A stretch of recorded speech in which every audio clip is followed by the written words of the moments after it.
On D-Day back in 1944, a black Army medic, Corporal Waverly Woodson Jr., saved hundreds of lives on Normandy's Omaha beach. Woodson passed away in 2005, but there's now an effort in Congress to posthumously award him the nation's highest award for heroism. Our Washington correspondent Morgan Wright reports. He says many of them were frightened beyond speech. Joanne Woodson, the widow of Corporal Waverly Woodson Jr., reads the words of her late husband's personal eyewitness account of D-Day. Dawn broke as our ship approached the battleships. Corporal Woodson landed on Omaha Beach on June 6, 1944. As a black Army medic, he was wounded himself when a blast destroyed his boat.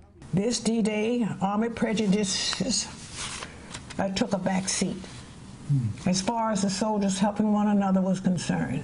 Corporal Woodson set up a medical aid station, and for 30 hours he removed bullets, cleaned wounds, and saved lives. Corporal Woodson never received the Medal of Honor for his heroic actions, despite the recommendations of his commanding officers. And then in 1973, his military records were destroyed by a fire in St. Louis. Maryland Senator Chris Van Hollen says that shouldn't matter.